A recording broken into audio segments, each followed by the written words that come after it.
You are now listening to the Highly Evolved Podcast with your host, Safan. Transmission will commence momentarily. How are you guys doing? This is the Highly Evolved Podcast. Thanks for listening. My name is Safan. You can find me on Twitter and get.ai. But before you start, I just want to say if you're not a real American patriot and you are a Democrat, Socialist, Marxist, Communist, please exit the channel. This channel's not for you. And on a note, let's start the show. I want to bring you an article that I read from Zero Hedge. If you are interested in this article, I'll leave the link in the description below. And the article entitled that Inflation and Overpriced Real Estate Turn Manhattan to a Wasteland, right? So I want to bring out this article to you guys' attention to tell you how, or this is what a democratic state or city looks like, all right? If you're a business owner, it's not advised for you to open business in Manhattan, all right? But let's continue to read the article, all right? The feds love to tell us how necessary vital inflation is for the economy prosperity. But the case of Midtown Manhattan prime real estate, it is not but helping causes once extremely prominent shopping areas to become the very same ghost town they turned into during the 2008 housing crisis. Mayor de Blasio asinine solution to issue created in part by falsely government policy. More government is more regulation, so much for the recovery. All right, so it's saying that Bill de Blasio solution for all these stuff is more government.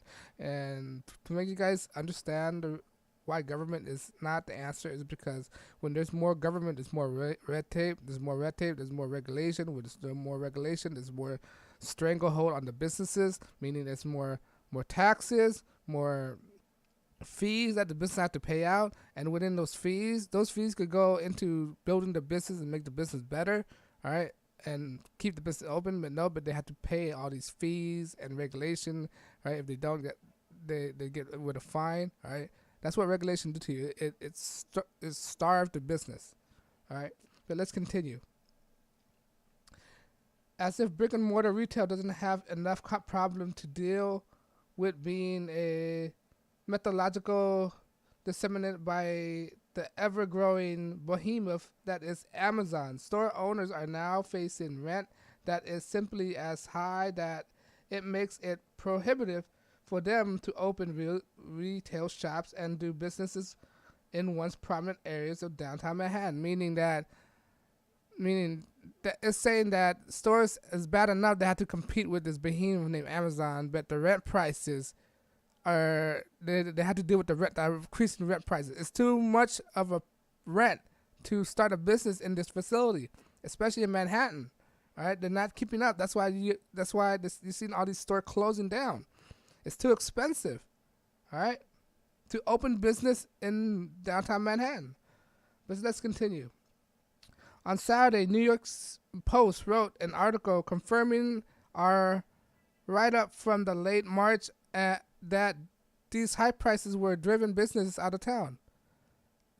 New York Post goes saying that if you want to see the future of storefront retail, walk 9 blocks along Broadway and 57 to 48th Street and count the stores. Count the empty vacant stores. That's what it means to. That's what we're referring to. The total amount comes to precisely one in tiny shop by precisely one. A tiny shop to buy drones. That's the only store that's in that entire block. From 57th Street to 48th Street, there's only one store that's open, and it's a drone store. All right. That's right.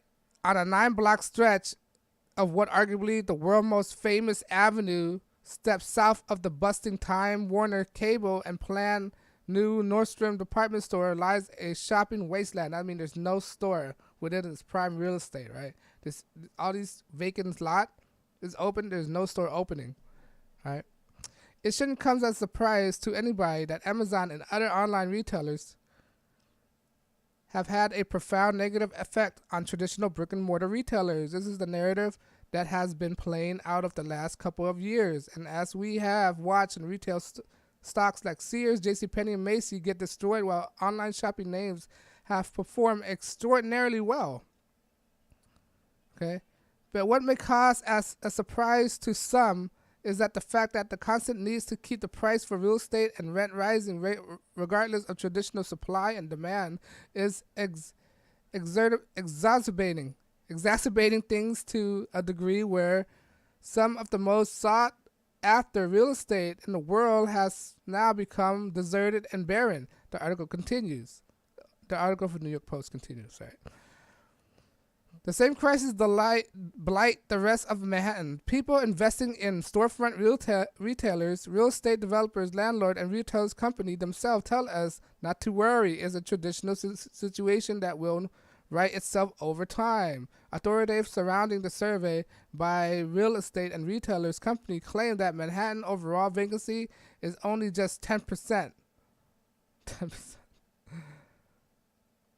But they are all wrong. Brick and mortar retailer is shrinking so swiftly and on such a wide scale is going to require a change in how we plan our new building and our city, although nobody wants to admit it.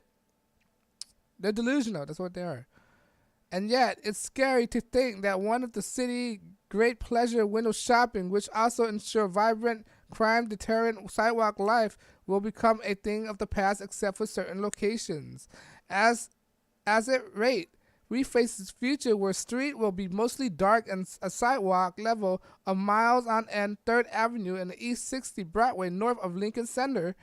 Many blocks in this supposedly thriving meatpacking district are halfway there already, meaning all these blocks are already gone, all these stores. It's becoming wasteland, all right? What Mayor de Blasio's solution to the problem is raising rent. As a result of government policy, more government, of course. We want to actually find landlords who keep spaces empty until they find tenants.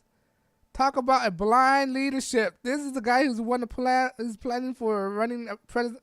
This is a mayor who thinks he's going to run for president and going to get elected for his failed policy. All right. Okay.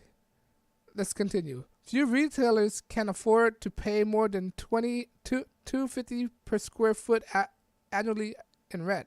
Yet landlord persists in asking $400 a square foot up to $2,000 a square foot in prime zone like Fifth Avenue and Times Square. Mayor de Blasio wants to find landlords who keep space empty until they find tenants who pay astronomical rent. But there is no fair way to judge who's actually guilty. Would he punish owners for a small corner building at 1330 3rd Avenue to East 76th Street who slashed the asking price from $420,000 a year in 2016 to $360,000 a year in April 2017 and still can't find renters or tenants? Of course, this is really comes as no surprise to us because in the late March of this year, we called our own 2009 tour of Madison Avenue to discover that he also had turned into a ghost town. Just a week ago, we told our readers that the ghost town that was New York City Golden Miles was not surprising after the United States economy have just been hit with the worst recession since the Great Depression, and only an emergency liquidity inject trillions of dollars to prevent global financial collapse. That's referring to the bailout of the bank. My opinion is we should have never bailed out the bank. All right, we should have let the bank collapse and start everything from new. If we would just let the bank collapse, we would not be in this situation. All right, and I contribute that to Obama, who keep persuading, lie to people that we should bail out the banks. No, we should not bail out the bank. That's their fault for lending out failed loans, for lending out so many loans to unqualified people. All right, but let's continue. PhD millionaire who called the dot-com crash housing bust market surge since 2009 is now predicting a crash panic in 2019. Find out why. All right. What is more surprising is why nearly 9 years later, at the time of what's supposed to be a coordinated global recovery, a walk along Madison Avenue revealed to be the exact same picture. So basically, nothing changed. What we saw in 2008 is the same what we saw in 2019. There's nothing changed. And this contributed to Obama policy. Nothing. He didn't do nothing. It was stagnant. All right. And aside from us and New York Post, Starbucks CEO Howard Schultz also noticed that disturbing trend starting at the company in annual general meeting. Now, as a result of what we're witnessing, we're also seeing something else, and that is there is a proliferation around the country right now of empty storefront. We took a walk in New York 2 weeks ago from 59 to 79th Street, Madison Avenue, and we lost counts of how many empty storefront were there in Manhattan. It reminds me of a cataclysmic financial crisis 2008. But what happened is very simple. The rent structure of the last 5 and 10 years has been historically raised, and retailers did not have the amount of customer they had during the last 5 years to 10 years, could no longer economically survive. So they had to close stores as a result of this. I can promise you, just like I predicted in 2014, that rent are coming down and landlords are going to have to get religion or else, and the stores are going to stay empty. Get religious. What is saying that landlords are going to have to get religious, or the store have to go empty. That means they have to pray. They better pray that the stores won't get empty, right? And we are already beginning to see a different level of conceptions in a term of what we believe the cost of occupancy should be. And this is going to bode extremely well, especially for us. We're adding about 700 new Starbucks stores a year, and so we are going to take a full advantage of this economic retail of this situation. And as we are going forward, 2, 3, 4, 5 years, even though labor is going up in terms of costs of labor, we believe rent is going to go down, and economic model for Starbucks is going to be enhanced as a result of a micro situation, and we're just at the beginning of this trend. This is from Howard Schultz, the guy who's thinking about running for president as an independent, but he's a liberal. The liberal, the same party that came up with this more government BS. All right. So the hilarious irony of Keynesian theory once again rear its ugly head in New York. Current retail apocalypse and prime real estate exodus has in effect caused some of the most traversed city streets to look like they did during the financial crisis of 2018. All right. This is a result of what happened when engineering recovery, instead of letting the free market recover on its own, you get a recovery that isn't really recovery. All right, and I could go on and on, right? That's about the end of the article. This basically is explain that government is not the issue, right? When you put government, look, Mayor de Blasio want to charge the landlords that if their storefront is empty, you're getting charged, right? Until they find a tenant. So you being a landlord, you get punished for failing businesses. All right, if a business fails and they leave your store, you get punished for not having a business there. And then the business are getting punished from the increase in rent price. What business owner, entrepreneur want to open a business on an extremely high price area when they can't make a profit, right? If they can't make a profit, they're gonna leave. And then you're gonna punish the landlord. See, Mayor de Blasio want more control, right? He wanted more control on the landlord. This is what happened when you have a democratic policy. Democrat, they want big government. All right, they want big government. The reason, the bigger the government, you know what happened when we have a big government? When we have a bigger government, that means your taxes will go up. The money had to come from somewhere to pay for these big government.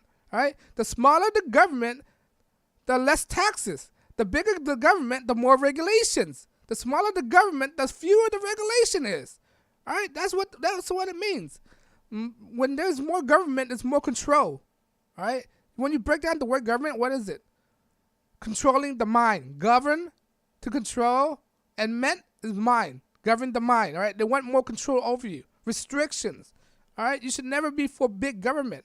These Democrats don't understand what they're doing. If you're a Democrat, you need to reevaluate what you believe in, your principle, all right? Because they want you to control. You want to be controlled? Fine, be a government. But I do not want to be controlled, all right? And because of this, they're leading to this desert, this economic. This was all under Barack Obama. He's a Democrat, right? He's all for big government. And look what happened. It's stagnating. There's no stores closing left to right, right? And then Mayor de Blasio want to implement more government, and New York City is not recovering as it's supposed to. And the article wants to say that you should leave it up to the free market. The free market will dictate and control itself instead of government interference. All right, this is why I hate big government. Big government will only strict your rights away. More government, less freedom. That's what people need to understand. With more government is less freedom. And that's what the standing principle of the Democratic Party. Their standing principle is more government. Their solution is more government. Their solution to every problem is more government raising taxes. Bigger bureaucracy, more regulation. See what Donald Trump did is restrict regulation, reduce government, reduce bureaucracy, and that stimulate the economy. That's what the economy is at the situation where right now. There's growth, right? This is what happened when you have less government. The economy growth, meaning that the market is working out for itself. That's what it is, right? Government should not get involved with minimum wage, healthcare, or anything like that, all right? Just get education. When everything that the government touches, it destroys. All right? Everything government touches, it destroys. All right? Government should not be involved in road work or anything like that. Look back in the days. Back in the days, it's a community effort to make roads. If you want to make another road to over there, you talk with the community, and the community make it for themselves. They don't need a federal government to help them. All right?